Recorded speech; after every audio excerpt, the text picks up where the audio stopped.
Kuya Ers here mga idol, mga kamaykres, at sa lahat ng solid supporters na patuloy na sumusubaybay sa seryeng ito. Welcome ulit sa ating reaction video kung saan hindi tayo basta nanunood lang, kundi ina-analyze, inuunawa, at binibigyan ng tamang konteksto ang bawat eksena. Dahil ang kwento ni Mikoy at Krista ay hindi basta pangkilig lang, isa itong kwento ng unti-unting pagbabago, paghinog ng damdamin, at pag-angat ng 2 taong sabay na lumalaban sa kani-kanilang takot at nakaraan. Sa thumbnail pa lang, ramdam mo na agad ang bigat ng tanong, Mikoy may napansin kay Krista. Krista umamin na, Mikoy may gustong balikan, honey mahal ko na ang tawagan. Mga idol, hindi ito simpleng clickbait lang. Kung susuriin natin ang buong eksena, makikita natin na ang bawat tanong ay may pinanggagalingan at may basehan sa mga kilos at pagbabago ng karakter nila. Sa unang bahagi ng video, kapansin-pansin ang katahimikan ni Mikoy. Hindi ito yung katahimikang walang laman, kundi yung katahimikang pa ng iniisip. Makikita sa kanyang mga mata na parang may binabalikan siya, hindi para guluhin ang kasalukuyan, kundi para mas maintindihan ang sarili.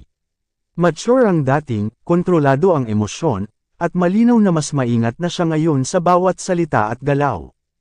Si Krista naman, nananatiling simple pero ramdam mo ang pag-usbong ng kumpiyansa. Hindi na siya yung dating laging yuko, mahiyain, at iwas sa atensyon.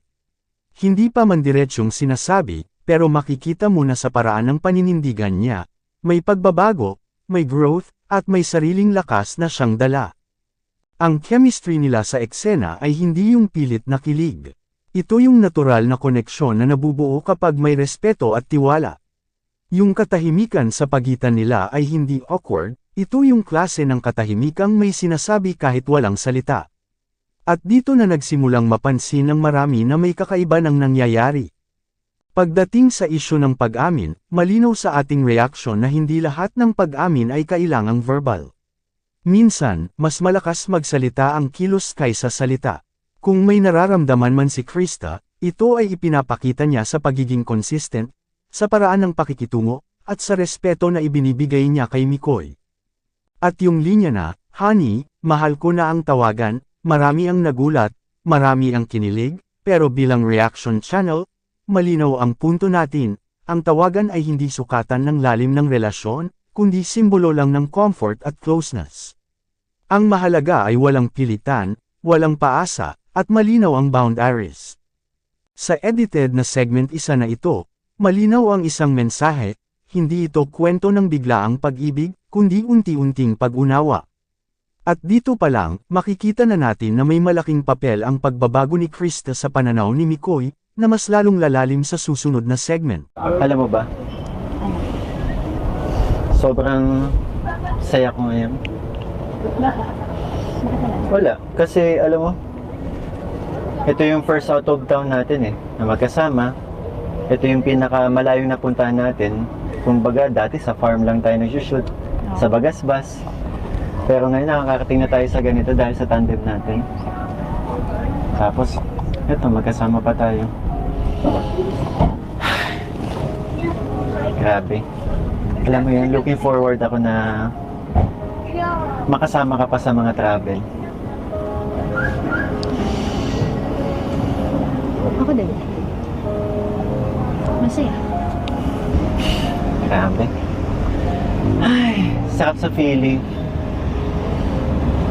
Oh! Ba't ka nakangiti? Ha? Hindi ah. Nahuli ko na naman yon. Ikaw lagi ka na lang ganyan, ha? Lagi. Ay, nako. Alam mo, kung masaya ka, mas masaya ako.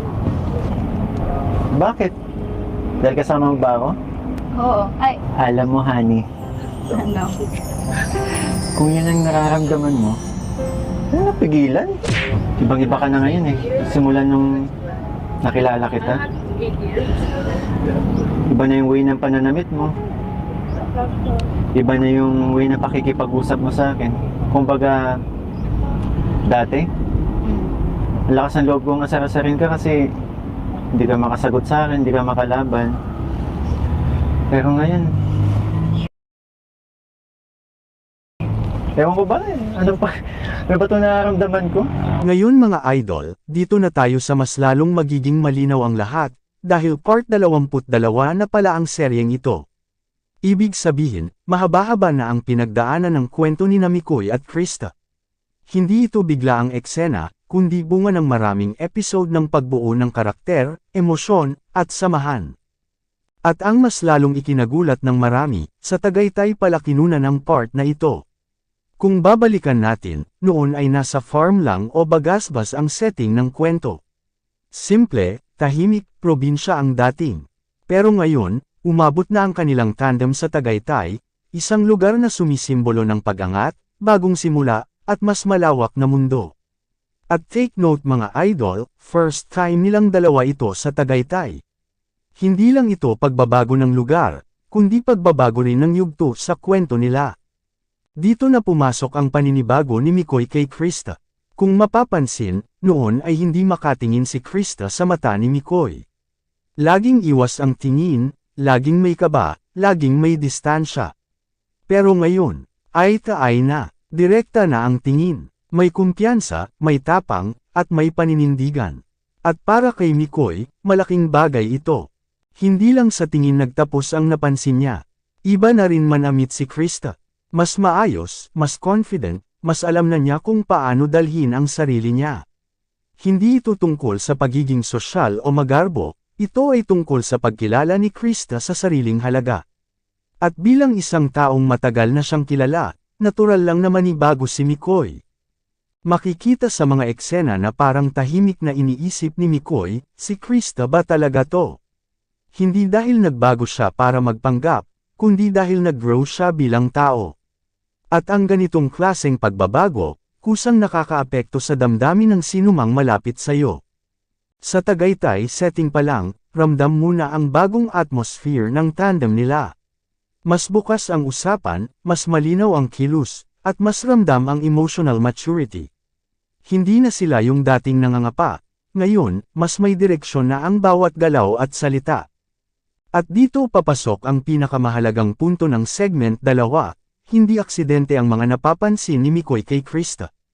Ito ay resulta ng mahabang proseso, ng mga pinagdaanan nila sa mga naunang bahagi ng serye. Kaya kung may pagbabago man sa tono, sa tingin, at sa pakikitungo, may pinanggagalingan ito. Bilang mga nanunood, mahalagang tandaan na ang kwento ay umuusad kasabay ng pag-unlad ng mga karakter.